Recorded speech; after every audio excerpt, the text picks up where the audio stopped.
Транснационалниот организиран криминал зема голем замав иако државите жестоко се борат против него. За тоа како државите се борат, но и колку е добра борбата против транснационалниот криминал, организиран криминал, денеска во интервјуто на Инбокс 7 разговараме со Углеша Звекиќ, поранешен амбасадор на Србија во Обединетите нации и актуелен професор во Србија и Италија и советник на глобалната иницијатива против транснационалниот организиран криминал. Господине Звекиќ, вие денеска сте на конференцијата, ќе може ли да ни кажете малку повеќе за оваа конференција? Da, hvala lepo. Ova konferencija je nacionalni strateški dijalog o nezakonitoj trgovini u regionu s posebnim osvrtom na Republiku Severnu Makedoniju. Ona je nastala kao proizvod jednog procesa istraživanja pod rukovodstvom Instituta za međunarodno krivično pravo i ljudska prava, koji je smešten u Sirakuzi na Siciliji u Italiji i koje je obuhvatilo 11 zemalja iz jugoistočne Evrope. Osnovna tema tog projekta, koji je trajao više od godinu dana, je istraživanje različitih oblika, metoda i puteva ilegalne trgovine, ali pre svega kapaciteta državnih organa, prevencije i suzbijanja ilegalne trgovine u regionu i naravno u svim ovim zemljama. U decembru mesecu prošle godine u Sirakuzi je bio regionalni strateški dijalog u kome su učestvovali predstavnici svih zemalja. Iz Republike Severne Makedonije bila ministarka za pravosuđe, gospođa Deskovska, a onda sad smo krenuli u jednu seriju nacionalnih strateških dijaloga i Republika Severna Makedonija je prva zemlja koju posećujemo. I ovo je u stvari prvi nacionalni strateški dijalog koji će ovde u Skoplju trajati 3 dana. Така, земјите од Западниот Балкан се стремат кон Европската Унија.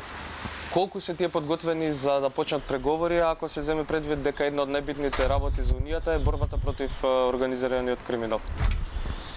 Pa znate šta, borba protiv organizovanog kriminala i korupcije, jer te dve stvari i na nacionalnom i na regionalnom i na transnacionalnom nivou idu zajedno, danas ih je vrlo teško odvojiti, su jedan od vrlo važnih prepreka, a isto tako izazova svim državama koje žele da uđu u Evropsku uniju, ali to je takođe izazov i za Evropsku uniju.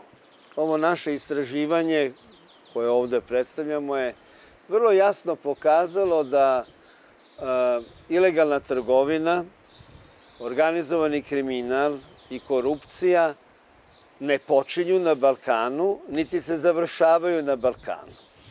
Oni dolaze takođe od nekud i idu negde.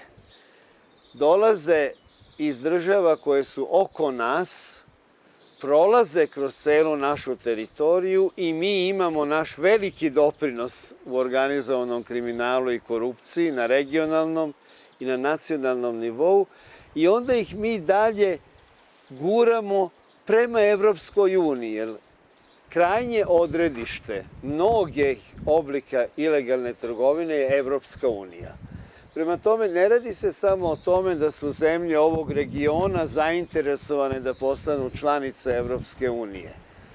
I Evropska unija mora biti zainteresovana da ove zemlje postanu članice kako bi se ipak vodila jedna harmonizirana strategija borbe, prevencije i borbe protiv ilegalne trgovine.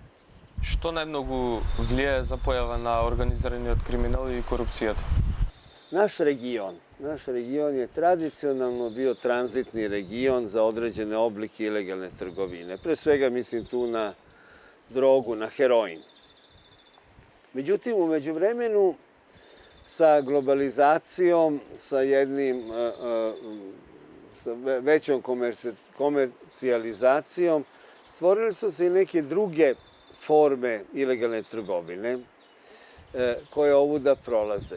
Znači, droga i krijumčarenje cigareta su klasični oblici, mi znamo za njih. Nekad su se cigarete krijumčarile magarcima, a danas se prenose, znamo te slučajeve, od Albanije u Italiju sa malim putničkim Cessna avionima. Prema tome, od magarca do aviona promenio se način prometa tih ilegalnih roba. Ono što je međutim značajno je da ovaj region postao takođe tranzitni region za neke nove oblike ilegalne trgovine koje ranije nisu postojali. Pre svega u oblasti droga dve bih hteo da podvučem. Jedna je kokain. Vi znate da je Evropa postala tržište korišćenja kokaina u porastu. Znači, dok je upotreba kokaina u Sjedinjenim Američkim Državama, u Severnoj Americi, zaustavljena, stagnirala je, u Evropi ona ima jedan eksponencijalni rast. Naravno, borba protiv trgovine i krijumčarenja kokaina je dovela do toga da stari putevi krijumčarenja kokaina koji su išli iz Južne Amerike, Severne Amerike, uglavnom preko Holandije, Rotterdama, pa onda jedan deo preko Afrike, preko Nigerije, Libije na Italiju, su dosta bili zaustavljeni i sad se pronalaze novi putevi. Novi put je Balkan.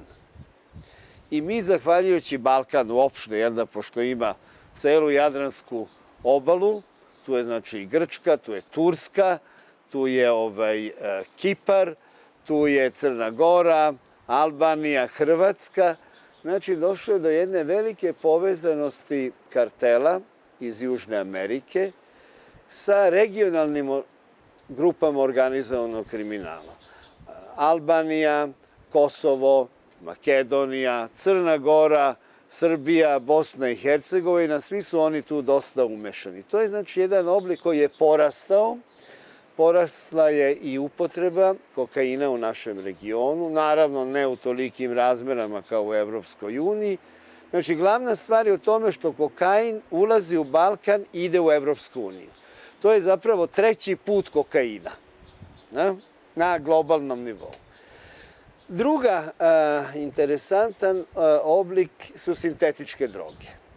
Te sintetičke droge ne dolaze iz juga pa prolaze kroz Balkan i idu na zapad i sever, nego dolaze sa zapada na Balkan i idu na tržišta pre svega Turske, a i dosta se koriste u našem regionu. Naš region je takođe postao pre svega u Srbiji, delimično i u Albaniji, ali pre svega u Srbiji, pa i ovde u severnom delu Severne Makedonije, na granici sa Srbijom i Kosovom, su otkrivene fabrike za proizvodnju sintetičke droge. Znači, mi i uvozimo sintetičku drogu koja dolazi iz Holandije, Nemačke u Balkan, ide prema Turskoj i na istok, kao što i pravimo u nešto manjim količinama. Hoću da kažem da je droga postala, ili trgovina drogom postala jedan veliki autoput. To nije jednosmerni put. Ne dolazi samo sa istoka preko Balkana na zapad, nego dolazi sada iz Latinske Amerike i juga preko Balkana na zapad i sa zapada preko Balkana na istok. Znači, mi smo postali, kako da vam kažem, jedno prilično važno raskršće trgovine različitim vrstama droga. Heroin, kokain, kanabis и синтетички droge. Ги споменавте Косово, Србија и Северна Македонија. Тие земји се наречени според Global Initiative како жешки точки на Балканот. Воедно се тврди дека поради економската нестабилност и лошото владење. Како државите да стават ред на овој така наречен триаголник? Pa, znate šta, nema tu nekih posebno novih metoda.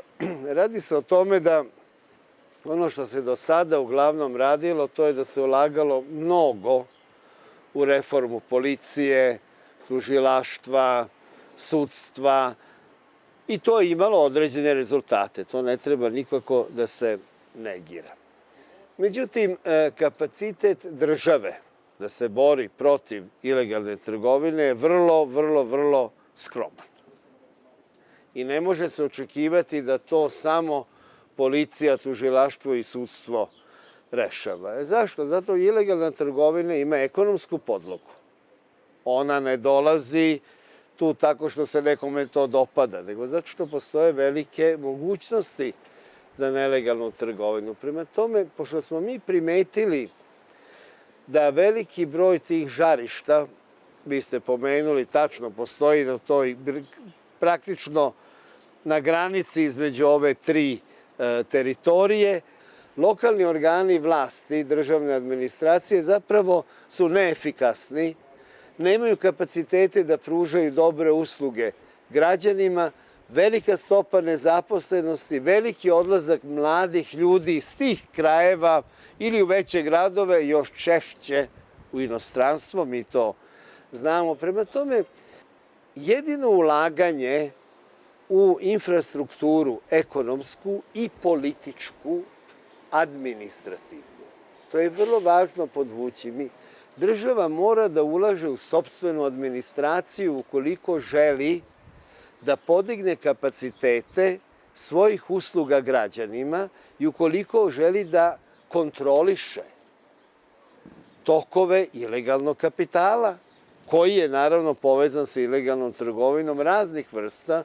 Nije samo droga u pitanju, kao što znate, tu je delimično i migranti, delimično je naravno i cigarete, uopšte duvan, ali i razna roba jedne široke potrošnje koja dolazi iz Kine, sa istoka i ovde nalazi jedno tržište zbog aspiracija, naravno, građana da kupuju stvari jeftinije, iako su lošijeg kvaliteta. Колку граничната полиција и цариниците се вклучени во организираниот криминал и корупцијата, бидејќи неретко гледаме дека се пропуштаат поголемиот дел од оние кои што криумчарат. Da, pa to je veliki problem. Prvo ja moram reći da uz pomoć međunarodne zajednice, pre svega Evropske unije, takođe i organizacije za saradnju i bezbednost, Frontexa, to su ipak neke nove pojave, granična policija, carina su poboljšale svoje kapacitete. Nisu baš više tako pasivni kao što su nekada bili. Ali naravno mi moramo da shvatimo da su ti organi najpodložniji raznim vrstama korupcije. I problem je u tome. Vi ne možete danas da objasnite da u sva tehnološka sredstva koje postoje i dalje je toliko veliko krijumčarenje roba. Znači, mora da postoji zato nekakvo objašnjenje. To objašnjenje je ipak korupcija. Nažalost, u tim organima korupcija je dosta prisutna. Ona može bude na malom nivou, što je najčešći slučaj, i protiv nje se relativno lako boriti, ali može bude i na mnogo višem nivou. To je već ozbiljnija sprega određenih političkih struktura u društvu i organizovanog kriminala.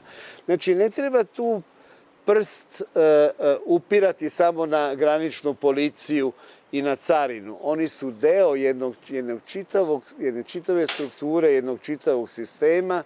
Ja moram reći, ja moram da stanem nekako u odbranu granične policije i carine i da kažem da je puno toga urađeno da se njihovi kapaciteti poboljšaju. Znači, treba sada raditi na povećanju njihovog kapaciteta, njihovog integriteta. Ќе се вратам повторно на Србија, Косово и Северна Македонија, односно на тие три земји кои што се наречени нели жариште. Исто така ги пишува како жариште за трговија со луѓе, но дел од Северна Македонија е наречен и сообраќајница за шверц со мигранти. Зошто властите потврлаат со борбата против овие луѓе? Znate šta, to sa migrantima, vi znate, mi smo ovde imali veliku krizu pre nekoliko godina. Ipak je sada broj migranata opao u odnosno ono što smo imali 2015. 2016. godine. Ali još uvek, naravno, u sve mere koje su preduzete, migranti dolaze i dolazi do njihovog šverca. Ja imam utisak da u njihovom krijumčarenju samo su delimično velike grupe organizovanog kriminala uključene. Ono se mnogo češće dešava u mnogo manjim, fleksibilnijim grupama. Znači, to nisu neke grupe, i tu jeste problem policije. Kako se boriti protiv malih grupa? Znate, policija je poboljšala svoj kapacitet da se bori protiv velikih mafija, ali ona nema kapacitet da se bori protiv malih mafija, koje su vrlo fleksibilne grupe, koje se zapravo stvaraju prema potrebi i onda se raziđu, pa se ponovo stvore pa se raziđu. Uostalom, vi znate da deo krijumčarenja migranata nije samo stvar krivičnog prava, krivičnog pravosuđa, to je jednostavno stvaranje malih profita. Znači, vi imate niz agencija koje nemaju nikakve veze sa organizovanim kriminalom, jel da? Koje u stvari za pare pružaju usluge, govorim tu o hotelima, motelima, taksijima itd., koji su upale u ilegalnu trgovinu, iako oni sami po sebi nisu kriminalne grupe. Vi kad imate jednu mogućnost da ostvarite određeni profit, pa čak i da je on mali, i oni koji nisu inače kriminalci upotrebljavaju kriminalne metode. O tome se radi. I to je, ja mislim, najveći problem, nećemo o tome sada pričamo, našeg regiona. Ta kultura, kriminalni kulturni stil, koji je u stvari obuhvatio ceo region. To je daleko opasnija stvar nego sam organizovani kriminal, odnosno grupe organizovanog kriminala, s kojima čak i može da se bori. Ali protiv jednog stila kriminalne kulture se jako teško boriti. To zahteva druge pristupe, a ne policiju, tužilaštva ili sudstvo. Што убиството на Оливер Ивановиќ откри за црната, за мрачната економија на Косово и општо на Балканот? Pa znate šta, to još nije završen postupak, nije još sve otkriveno, tako da su to samo nekakve pretpostavke, vrlo je teško o tome reći. Činjenica je da na svim delovima zemlje gde zapravo nema pravne države, gde nema efikasne administracije, gde nema prave proizvodnje, znači nema ekonomije, i ekonomija koja je bazirana na pomoći, koja stiže i od inostranih sredstava i od same države i tako dalje, a to je dosta tipično ono što se događa u severnom delu Kosova. I tamo su se naravno stvorile onda uvođenje carinskih stopa, od strane kosovskih vlasti prema proizvodima iz Srbije, Bosne i Hercegovine, takođe povećalo krijumčarenje. To je, mislim, normalna pojava, nije ništa izričito. I ako imate tu jednu situaciju, dosta tešku, vrlo složenu situaciju, ljudi koji su se tamo bavili i politikom, naravno da su se suočavali sa izborima, sa izazovima organizovanog kriminala, koji je povezan ne samo u tom delu, nego i uopšte dosta povezan sa političkim strukturama, i to su bili izazovi. Ja ne mogu, pošto nije završeno suđenje, mislim, cela istraga nije još gotova, ne mogu o tome ništa da govorim. Hoću da kažem samo da je postojala jedna ekonomsko-politička situacija koja je bila dosta nepovoljna za one koji su pokušavali da se suprotstave tome. Што треба властите да преземат за да се намали стапката на криминал во земјите на Балканот? Pa znate šta, prvo što treba da se uradi je da se poboljša situacija na Balkanu. Mi ne možemo da imamo dobru saradnju između policije i tužilaštva zemalja na Balkanu ukoliko je politička klima nepoverenja. Mi smo, nažalost, danas u situaciji gde postoji velika doza nepoverenja, političkog nepoverenja među zemljama na Balkanu. To političko nepoverenje koje vlada zemljama u Balkanu sprečava zapravo jednu daleko širu i bolju kooperaciju među policijama, tužilaštvima, sudstvu. A vi ne možete jednom organizovanom kriminalu koji je regionalan i transnacionalan da se suprotstavite samo putem nacionalne policije ili tužilaštva. To ne ide, jer oni su... Balkan je postao ono što ja zovem čvorište tranzitnog transnacionalnog kriminala. I ako imate čvorište tranzitnog transnacionalnog kriminala, vi morate da imate saradnju. Da bi ta saradnja postojala, vi morate da imate povoljnu političku klimu. Dok god se ne uspostavi jedan odnos poverenja među političkom elitom, ja sad o tome govorim, ili ne baš političkom elitom, među ljudima koji su na vlasti u ovim državama, Balkana i jugoistočne Evrope uopšte, ali Balkana posebno, ne mogu da se naprave veliki koraci unapred u regionalnoj borbi protiv organizovanog kriminala. I to je stvar celog Balkana, to nije stvar ni Severne Makedonije, ni Srbije, ni Albanije, ni Crne Gore, ni Bosne i Hercegovine same po sebi. One jednostavno to same ne mogu. Kao što ne mogu to da urade bez pomoći i učešća saradnje sa Evropskom unijom s jedne strane i naravno, znači uključujući i Bugarsku, Rumuniju, Grčku i Tursku, van Evropske unije. Znači da uopšte stvaranje jedne političke klime poverenja je preduslov za uspešnu borbu protiv tranzitnog transnacionalnog kriminala.